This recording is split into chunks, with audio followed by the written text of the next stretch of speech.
नमस्कार, मेरा नाम ऋतु गोस्वामी है और मैं आज चित्रा मुद्गल जी की एक बहुत ही मनोरंजक रचना आपके लिए लेकर आई हूँ, जिसका शीर्षक है दुल्हन। पसीने से नहाए हुए वह जेठ के तपते सन्नाटे को दरवाजे पर छोड़ देहरी लांघने को ही हुआ कि एकाएक ठिठक गया। किसी के तीखे तीखे स्वर करेरे करेरे से खिंचे हुए सुनाई दिए। लगा कि भीतर मथती उमथाहट कलेजे समेत बाहर आ जाना चाहती है, लेकिन मुंह तक आते आते पनियाती पलट पड़ती है। कौन हो सकता है? अनी? अनी ही होगी शायद। सुबह कॉलेज के लिए तैयार होते समय उसने भूमिका बांधी थी। लो भुगतो, 8-10 दिन ऊपर हो रहे हैं। अविश्वास से भरकर उसने अनी की ओर देखा था। तुम्हें गलतफहमी हो रही है। यकीन करो। कैसे? कहीं तारीख तो गड़बड़ नहीं कर रही? गड़बड़ कैसी? साफ तो है। 14 को होली जली थी, 15 को रंग चला। उसी रात की तो बात है, याद करो। 15 से 15 महीना हो गया कि नहीं? आज 28 है। फिर मुझे तो हर बार 5 दिन पहले ही। हम तो पूरी सावधानी बरतते हैं। वह परेशान हो आया। फालतू बात मत करो। सब्र था। कितना मना किया, पर माने। अपने आप को बड़ा पहुंचा हुआ जानकार समझती हूँ। कुछ नहीं होगा, ये दिन बड़े सुरक्षित होते हैं। अब? अरे नहीं, सब ठीक होगा। उसे आश्वस्त करने के बहाने उसने स्वयं आश्वस्त होना चाहा। कुछ रोज और रास्ता देख लो। सोच लेना, कोई बात है ही तो देरी करना उचित नहीं होगा ना। कॉलेज से लौटकर बात करता हूँ, कहते हुए वह तत्परता से सीढ़ियाँ उतर गया था। उसका अनुमान सही निकला। वह नानघर की ओर बढ़ा। कराहता हुआ स्वर स्पष्ट होने लगा। तबीयत बेहद बिगड़ी हुई है और पूरा घर है कि चिराया हुआ पड़ा है। ठंडा कोना ढूंढ ढांड कर सब आराम से लंबे ताने सो रहे होंगे। आवाज़ कानों में पड़ी भी होगी तो उन्हें क्या मतलब। किसी को किसी की फिक्र नहीं है इस घर में। अम्मा को तो बहुओं से वैसे भी लगाव नहीं दिखता। बस रात दिन आजी की सेवा शुश्रूषा में जुटी रहती हैं। जब से आजी का हगना मूतना खटिया पर चल रहा है, वे अन्य दायित्वों से निर्लिप्त हो गई हैं। नहानघर के निकट पहुंचकर वह अनी को लगभग पुकारने ही वाला हुआ कि देर तक अम्मा को नहान पर बैठी देख सख्ती में आ गया। अम्मा की डिघाई धोती का पल्ला नहान की उगड़ी हुई फर्श पर सिमटे जमे पानी में बेतरह लिथड़ रहा था। हमेशा घूंघट में छिपे रहने वाले उनकी अंगुल भर खिचड़ी बाल रिबन बंधी चुटिया में गर्दन के नीचे झुकने और फिर उठने की प्रक्रिया में उठ बैठ रहे थे। बेहाल सी वे थू थू करती मुंह की पनिहार थूक रही थीं। उसे जैसे बिजली का तार छू गया। वह एकदम से पलटा। दिमाग में द्वंद्व की हाथापाई होने लगी। कहीं दूसरा ख्याल पुख्ता ही नहीं हुआ। हो सकता है अम्मा गर्मी खा गई हो या खाने पीने में गड़बड़ हो गई हो। हैजा भी तो बुरी तरह फैला हुआ है आजकल इस इलाके में। अम्मा का 2.5 साल पुराना स्वरूप उसकी आंखों के आगे नाचने लगा। शन्नों का अस्तित्व समेटे उनका पेट डबल रोटी सा फूल आया था। उसे अम्मा चलती हुई नहीं, लुढ़कती हुई महसूस होती। ठमके कदमों ने उनकी बेडौलियत की रही सही कसर भी पूरी कर दी थी। उन पर जब जब निगाह पड़ती, वह शर्म और संकोच से सिकुड़ने लगता। सामने पड़ जाती तो उसकी पूरी कोशिश होती कि वह कन्नी काट कर निकल जाए। वे रोक ही लेती और कुछ कहने को होती तो वह हूँ हाँ करने में भी अजीब दिक्कत महसूस करता। दृष्टि कभी अलगनी पर फैले फड़फड़ाते कपड़ों पर झूलने लगती या खमसारों के प्लास्टर झरे गोल खंभों से लिपट जाती। उन दोनों के मध्य मौजूदा हालत को लेकर तनाव की शुरुआत की खुल्लम खुल्ला अभिव्यक्ति का वह पहला दिन था, जब पहली मर्तबा उसने अपना विरोध अम्मा पर यूं जाहिर किया कि तनख्वाह मिलते ही घर के हिस्से की किस्त उसने अनी के हाथों उनके पास भिजवाई। क्रुद्ध अम्मा ने नोट उठाकर अनी के मुंह पर दे मारे। घबराई हुई अनी ने अपनी स्थिति स्पष्ट की थी। उन्होंने दिए, मैंने आपको लाकर दे दिए। मैं बीच में कहाँ आती हूँ? ऊपर बैठे हैं, चलकर बात कर लीजिए। ना लेने हो तो उन्हें ही रुपए लौटा दीजिए। लेकिन अम्मा ने उसकी एक ना सुनी। चीख चीख कर पूरा घर सिर पर उठा लिया था। अब कहने सुनने को बाकी ही क्या रह गया है? जूते लगाने भर की कसर रह गई है, सो वह भी छाती जुड़ा ले आकर। अम्मा के व्यवहार से आहत अनी आवेश से कांपती हुई कमरे में घुसी और पलंग पर ढेर हो फूट फूट कर रोने लगी। उसने सारा प्रकरण सुन लिया था। बेवजह ही अनी प्रताड़ित हुई थी। मनाने के लिए आगे बढ़ा तो वह तमक्कर हाथ झटकते हुए बोली, छूने की कोशिश की तो अटारी से नीचे कूद जाऊंगी। माँ बेटे के नाटक से मुझे क्या सरोकार? जो कुछ कहना सुनना है खुद हिम्मत क्यों नहीं करते? मेरी फजीहत क्यों करवाते हो? आगे से मुझे बीच में धकेला तो मुझसे बुरा कोई नहीं होगा। ऊपर अपने कमरे में पहुंचकर देखा अनी कोहनी आंखों पर धरे चित सो रही थी, दाहिनी बाह से शन्नू को बगल में सिमटाए हुए।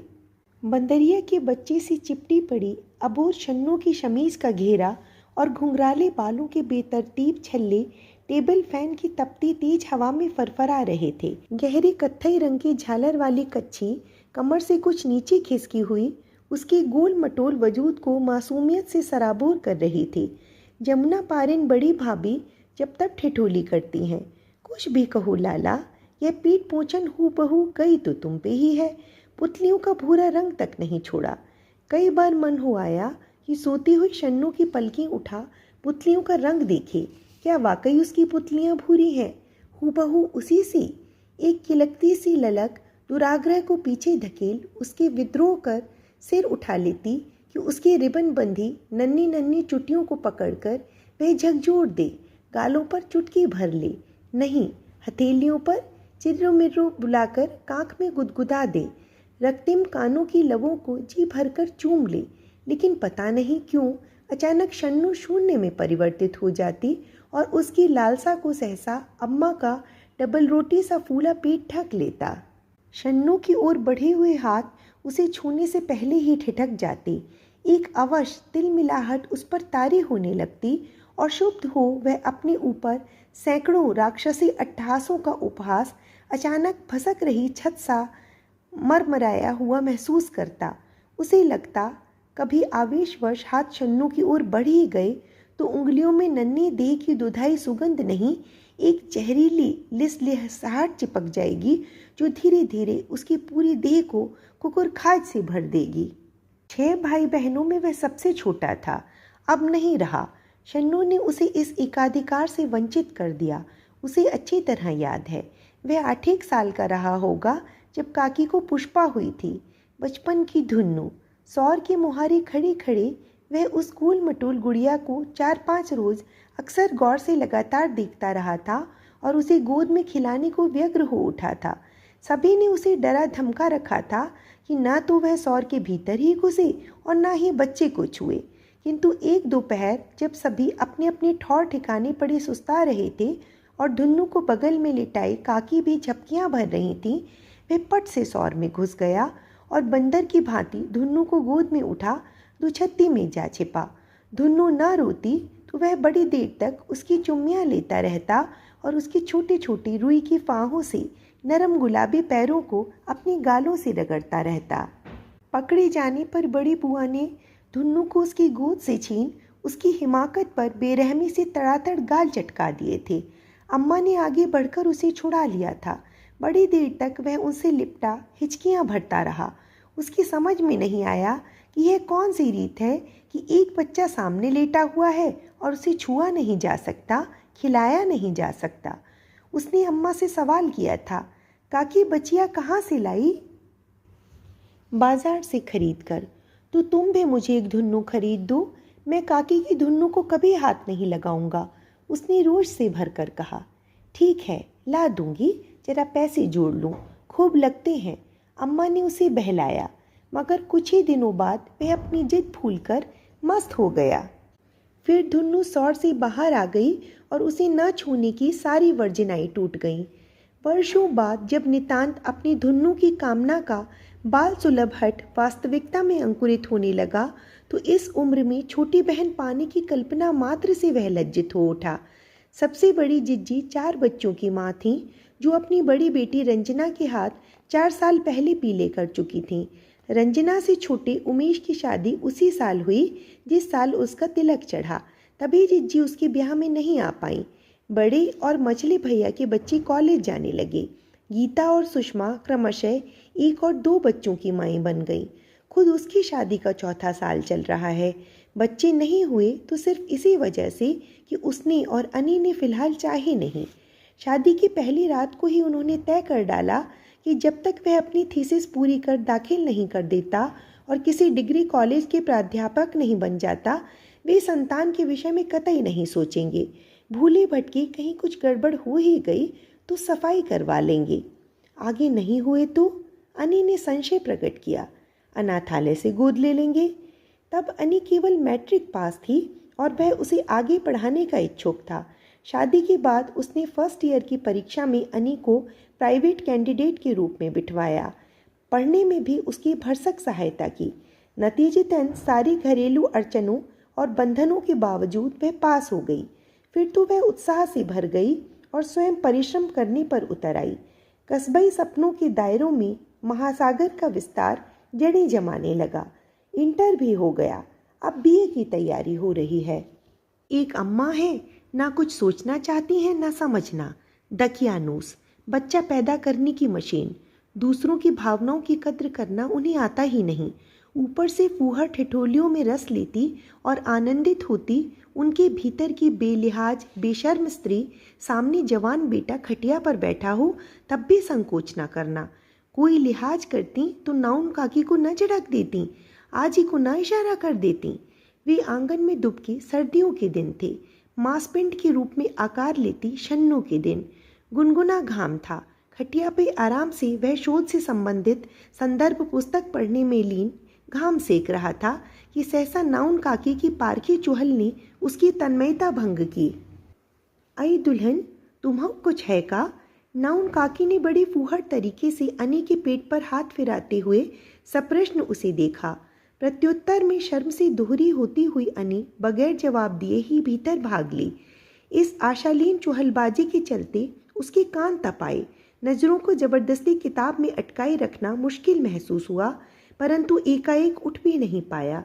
घाम सेकना बड़ा भला लग रहा था। तभी नाउन काकी का दूसरा जुमला उसे चौंकाता पहाड़ से नीचे ढकेल गया। बधाई हो जिया, सास बहुरिया का जापा 21 और में निपट जाई। फिर उसकी ओर कटाक्ष कर हंसी। हम तो तुमसे नेक में लाइलोन की दुई साड़ी लेबे छोटू, एक महरिया के एक महतारी के। आंटी कैसे रहे हो? छिनार, वैसे नेक निगार की बातें काहे करत है? अरे दे ले वारी, अबे तो हम जिंदा बैठी हन। यही देरी की पुरखिन। आजी की पोपली हिनहिनाती आवाज से उत्साह छलछलाया। पोता पर पोता साथ हुई तो तुई का बनारसी साड़ी पहरे बे। एक बात बता भिकुआ के महतारी, छोटू की बहुरिया की सच्ची कुछो है का? जवाब अम्मा ने दिया। पटरी पर बैठी वे कद्दूकश पर घिया कस रही थीं। मोरी नाउन काकी कई बातें, कुछ नहीं है वही के, और आंखें मिचकाकर हंसने लगी थीं। झूठी फुरी लगावा करती है। चलो झूठी फुरी ही सही, तो अपनी कहो, तुहार कौन महीना है दुल्हन? नाउन काकी ने अम्मा से सच्चाई जाननी चाहिए। तीसरा जवाब आजी ने दिया। छोटू के पीठ भागमान है। फिर खू खू खू खांसने लगी। खांसी हल्की हुई तो उत्साह से भरी बोली, उतरत बैसाख तक जाई। क्या दुल्हन? बैठना दूभर हो उठा। अम्मा ने उसके लिए चूल्हे पर चाय चढ़ा रखी थी। सुबह आंगन में घाम सेकना और लगातार 4-5 कप चाय पीना ही छुट्टी की सुबह का उसका प्रिय कार्यक्रम होता। उसे उठ के जाता देख अम्मा ने पीछे से आवाज़ लगाई। जवाब उसने नाउन काकी को दिया, चाय ऊपर भिजवा दो काकी। एकाएक लगा कि अम्मा किसी फूली पीठ वाली सुअरिया की काया में प्रविष्ट हो गई हैं और सुअरिया अपनी थुलथुल देह हिलाती मैले की ढेरियों की ओर बढ़ रही है। घिनाकर किताब उसने पलटकर परे रख दी। पढ़ नहीं पा रहा, पढ़ भी नहीं सकता। बस पैरों पर रजाई डाले लेटे लेटे छत की घन्नियाँ घूटता हुआ सोचता रहा कि आखिर इस अधेड़ उम्र में अम्मा को यह क्या सूझी। बूढ़ा बुढ़ऊ शर्म हया घुटकर पी गए। उसी रात उसने अनी से कहा, एक काम करो, तुम अम्मा को समझाते क्यों नहीं? क्या समझाऊं? यही कि वह कह नहीं पा रहा था। इस संदर्भ में किसी भी तरह की बातचीत उसे असमंजस में डाल रही थी। यानी तुम तो उठ के भाग आई। आज ये बता रही थी कि अम्मा को तीसरा महीना चल रहा है। उसने अपने तात्पर्य की भूमिका बांधी। सबके सामने बात जाएगी तो लोग बाग क्या सोचेंगे कि उधर बच्चों के बच्चे हो रहे हैं, इधर अधेड़ माँ ब्याह रही है। छी, उचित यही होगा कि अम्मा फौरन सफाई करवा लें। बस एक दिन का तो काम है, खर्चा भी ज़्यादा नहीं लगेगा, मैं दे दूंगा। तकलीफ कुछ होती नहीं, किसी को भनक भी नहीं लगेगी। वह सारी बातें, सारी घुमड़न एक ही सांस में कह गया। स्वयं पर अचंभा भी हुआ कि यही सब कहने की खातिर वह पूरे दिन मानसिक तनाव झेलता, छटपटाता, अनी से कहने की हिम्मत संजोता रहा था। भला मैं किस मुंह से उनसे ऐसी बातें करूं? अनी ने संकोच से भरकर कहा। अपनी महतारी को जानते नहीं? तुम्हारी हिचक सही है, मगर उनसे कहना भी तो जरूरी है। अनी ने एक सुझाव दिया। जो झिझक तुम्हारे आड़े आ रही है, वही मुझे भी पस्त कर रही है। देखो, जीजी से उनकी पटरी बैठती है। तुम उनसे ही आग्रह क्यों नहीं करती कि वे अम्मा को इस बाबत समझाएं? वही इस घर में अम्मा से कुछ कहने की हिम्मत कर सकती हैं। उसे अनी का सुझाव दुरुस्त लगा।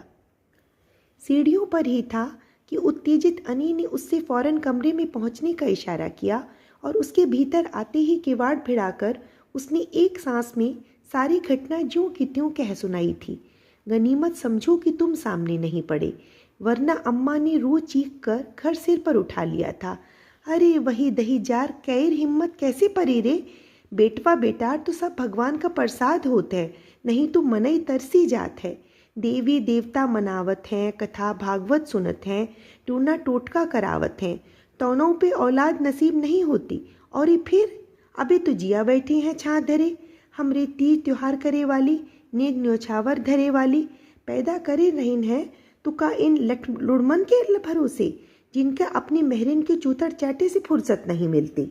बड़ी जिज्जी की जो दुर्गति की है अम्मा ने, तौबा। भयभीत अनी ने आंखें निकाल कानों को हाथ लगाया। अभी तक अम्मा अपनी कोठरी की कुंडी चढ़ाए भूखी प्यासी भीतर बंद हैं। हमारे लिए एक चेतावनी है कि उनसे कह दो कि जो तो उसे इस घर में सीधे सीधे रहना है तो रहे, नहीं तो अपनी माई अनी को लेकर कहीं अलग ठौर ठिकाना कर ले। भाड़ में जाएं, शुभ हो वह भुन्नाया, और 2-4 पिल्ले पैदा कर लें मेरी बला से। बूढ़ी घोड़ी लाल लगाम। अम्मा की अलग हो जाने की धमकी पर उसे याद आया कि शुरुआत में अनी को इस घर में तमाम असुविधाएं महसूस हुई थीं। नहान घर पर किवाड़ नहीं थे। टट्टी के लिए रोज तड़के उसे लोटा लेकर खेतों में जाना पड़ता था। लौटकर बिसूड़ती, लड़ती कि यूं खुले में सरेआम नहाना कब तक संभव है, नहीं हो सकता। निरुपाय दरवाजे की आड़ बनाने के लिए वह एक भारी भरकम खटिया खड़ी कर खुले हिस्से को ढक देती और उस पर चादर या धोती पसार देती ताकि निसंकोच होकर नहा सके। उसकी इस हरकत पर सभी मखौल उड़ाते, टीका टिप्पणी करती कि पर्दे पड़े हुए हैं, इलाहाबाद वाली बेगम नहा रही हैं। एक आध बार उसकी परेशानियों में खुद को रखकर सोचा तो भी उसे वाजिब भी लगी और यह भी लगा कि पति होने के नाते अनी की तकलीफें नज़रअंदाज करना गैर जिम्मेदाराना हरकत होगी। मगर सभी तो उन्हीं परिस्थिति में रहकर गुजर कर रहे हैं। इस तर्क ने उसे सदैव संयत रखा। यूं तो वह भगवंत नगर में अपने कॉलेज के आसपास 1 या 2 कमरों का अच्छा मकान कभी भी ले सकता है और आने जाने की लंबी भागा दौड़ी से भी बच सकता है, मगर इन कारणों और असुविधाओं के चलते अम्मा से अलग होने की कल्पना भी उसे असह्य प्रतीत होती। यही सोचता कि जब तक कोई अन्य बाध्यता उत्पन्न नहीं होती वह अम्मा के पास रह ले। विश्वविद्यालय में पहुंचने की जद्दोजहद तो जारी ही है, वहां नियुक्ति होते ही बाहर रहना उसकी मजबूरी हो जाएगी। तब ये तकलीफ़ें खुद ही खत्म हो जाएंगी। बाद में कोई अशिष्ट कदम न उठाकर उसने इतना ही किया कि घर की माहौल से कन्नी काट स्वयं को अटारी वाले कमरे तक सीमित कर लिया। शन्नू पैदा हुई, उसे पता भर चला। अम्मा अस्वस्थ हुई। भरतीपुर के डॉक्टर सिंह उन्हें देखने आए। अम्मा ठीक हो चलीं। वह शोध के सिलसिले को लेकर अधिक व्यस्त बना रहा। अनी शन्नू को कभी कभार कमरे में साधिकार ले आती, बावजूद उसकी अनिच्छा की, मगर क्लेश से बचने के लिए वह उदासीनता ओढ़े रहता। वैसे भी जब वह पढ़ रहा होता या लिखने लिखाने में व्यस्त होता, अनी शन्नू को कदापि ऊपर न लाती। दरअसल वह अनी को शन्नू से कुछ अधिक ही जुड़ता हुआ महसूस कर रहा था, लेकिन इस वात्सल्य गठबंधन की निरंतर सुदृढ़ होते जाने के पीछे वह अपनी व्यस्तता को ही कारण मानता। ऐसा मानने से ही उसे तसल्ली मिलती। हालांकि कई दफ़े वह अपने आप से तर्क वितर्क करता कि आखिर वह अपनी कुढ़न शन्नू पर क्यों निकालता है। उस मासूम का भला क्या दोष, मगर पता नहीं क्यों वह अब तक उस अनिश्चित स्थिति से उबर नहीं पाया है। शन्नू को देखते ही उसके दिमाग की नसें तमतमाने लगती। उसे लगता कि उसका पूरा घर अनपढ़, गंवारों, उजड्डों, कमीनों और अविवेकियों का अड्डा है, जिसमें उसके जैसे शिक्षित का कोई स्थान नहीं। याद हो आई सहकर्मी शर्मा की शन्नू के जन्म पर दी गई बधाई। कोशिश करके भी वह अपने गुस्से पर नियंत्रण नहीं रख पाया था। शर्मा का फूहड़ मजाक उसे भीतर तक छलनी कर गया। यार मान गए तेरे दद्दा को, हमें तो इस उम्र में जड़ी बूटी लेनी पड़ेगी, पर सच्ची बताना यार, मज़ा आ जाता होगा नहीं? ऊपर तुम लोग लगे रहते होगे और नीचे बूढ़ा बूढ़ऊ। तुम छिछोरे, उसने आवेश से कांपते हुए शर्मा का कॉलर दबोच लिया। दांत किटकिटाकर अभद्र हो बोला, पूछ देख तेरे अम्मा बप्पा कोई जड़ी बूटी लेते हैं कि नहीं। उसी क्षण उसे आभास हुआ कि वह मानसिक रूप से बदमिजाज, अशिष्ट और अधीर हो उठा है। वह अंदरूनी तौर पर बीमार है और ऊपरी तौर पर ठहरा संयत। दोनों ही स्थितियां असहज और खतरनाक हैं। यह सही है कि निजी तौर पर वह बड़ा अनुशासनबद्ध दिखता है, लेकिन भीतर ही भीतर अंतर्द्वंद में उलझा सोचता रहता है कि आखिर घर में और भी तो लोग हैं। उन्हें इस घटना ने किसी भी रूप में क्यों नहीं कचोटा?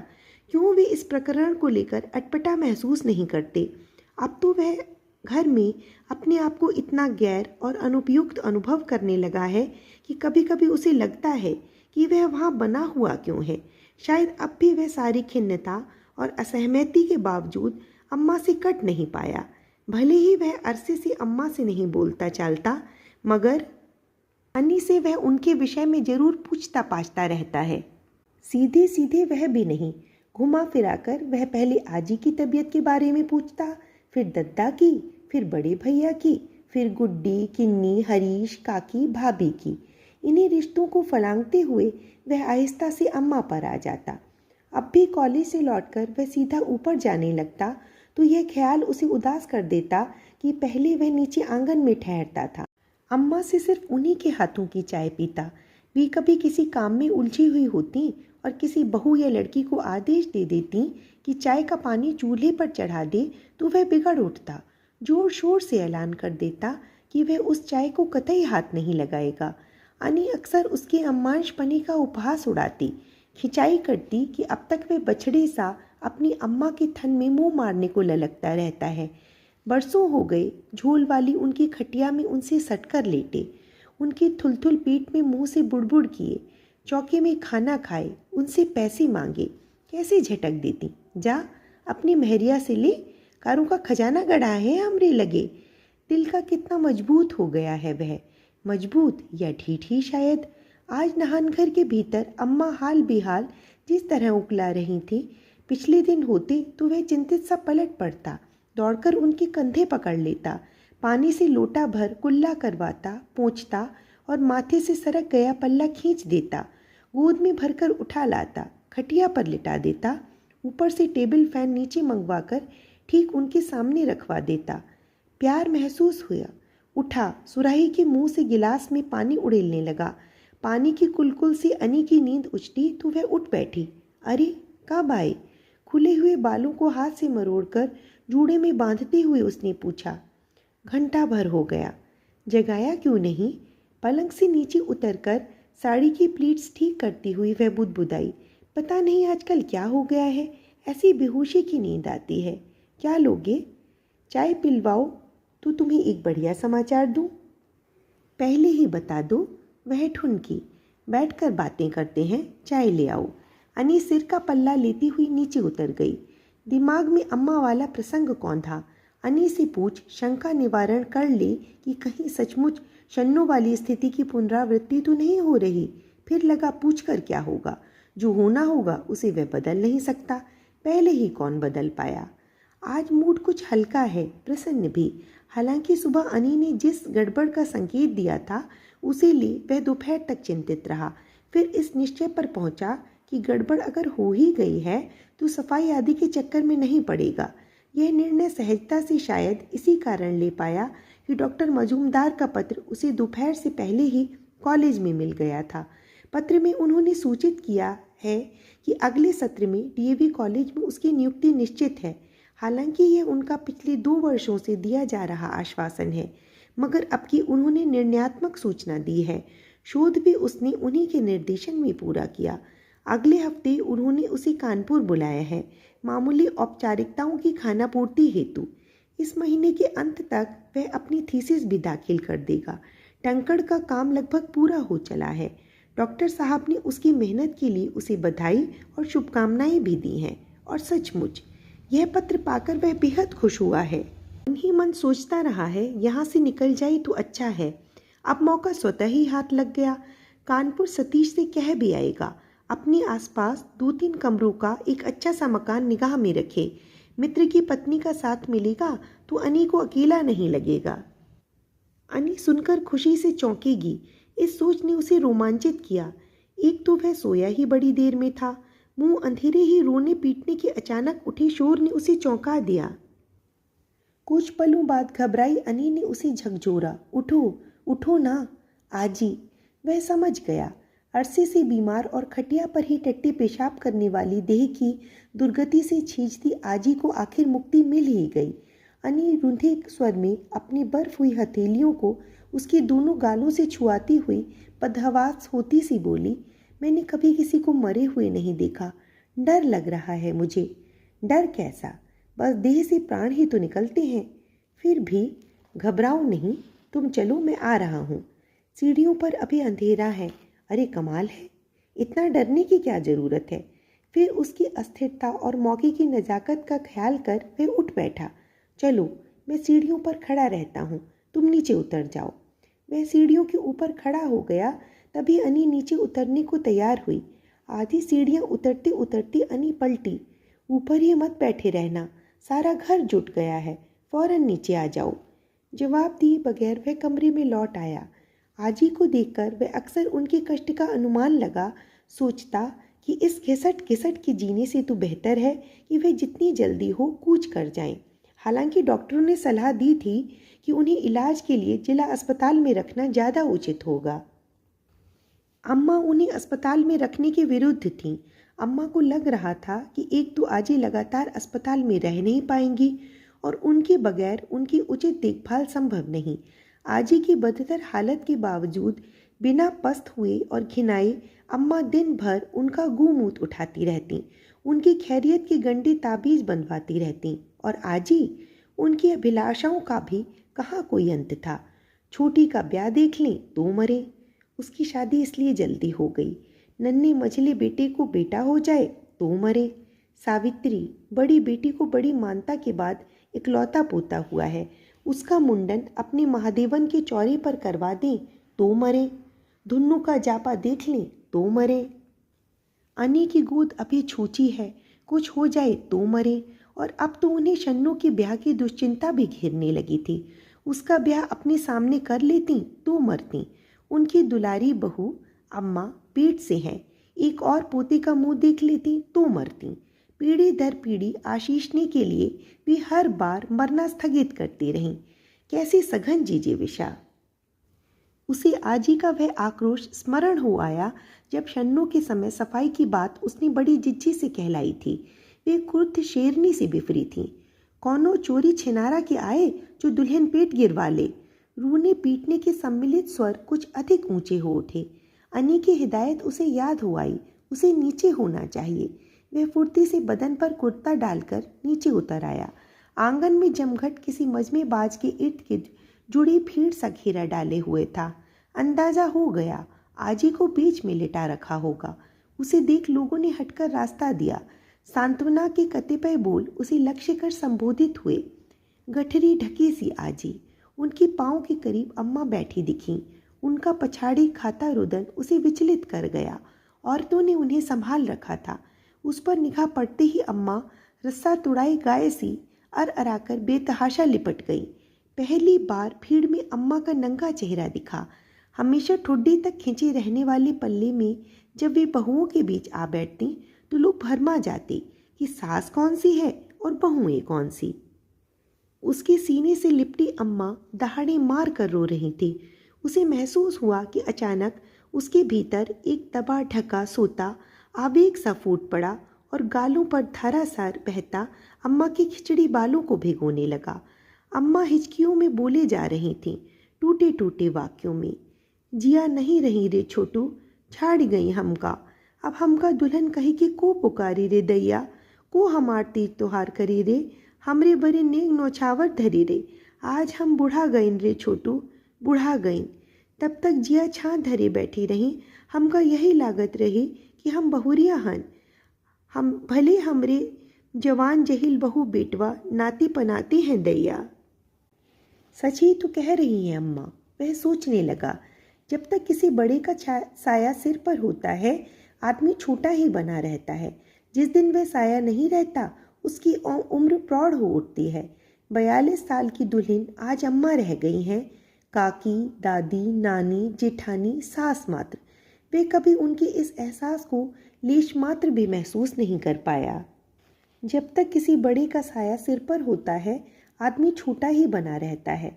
जिस दिन वह साया नहीं रहता, उसकी उम्र प्रौढ़ हो उठती है। 42 साल की दुल्हन आज अम्मा रह गई हैं। काकी, दादी, नानी, जेठानी, सास मात्र। वे कभी उनके इस एहसास को लेश मात्र भी महसूस नहीं कर पाया। घर में 13वीं की बात का अतिरिक्त सन्नाटा था। उसने अम्मा को गहरी खोजती दृष्टि से ढूंढा। अम्मा कहीं दिखाई नहीं दी। नियुक्ति पत्र की खुशी सबसे पहले वह उनसे बांटना चाह रहा था, और शायद वर्षोपरांत वह कॉलेज से लौटकर सीधा अपने कमरे में न जाकर आंगन में आ खड़ा हुआ था। ऊपर पहुंचा तो छूटते ही अम्मा के विषय में पूछे बिना न रह सका। अम्मा नहीं है घर पर। शन्नू की बित्ते भर की चुटिया पर रिबन का कुंदा बनाती हुई अनी बोली, अम्मा तो कानपुर चली गई हैं, दोपहर वाली बस से। कानपुर क्यों एकाएक? सूचना चौंकाने वाली थी। अम्मा कहीं निकलती जो नहीं।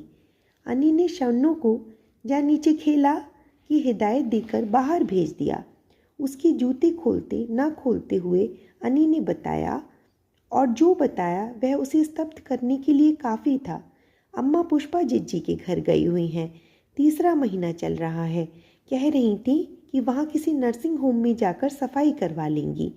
यह भी कह रही थी कि उस समय छोटू की सलाह उन्हें इसलिए नागवार गुजरी थी कि जब तक वे जिया के रहते कभी अपने को बूढ़ा गया महसूस ही नहीं करती थी। अब जवान जहेल बच्चों के सामने डुमका फुलाई घूमना बड़ा भद्दा लगेगा। तो ये थी चित्रा मुद्गल जी की कहानी दुल्हन। आशा करती हूँ कि आप लोगों को कहानी पसंद आई होगी।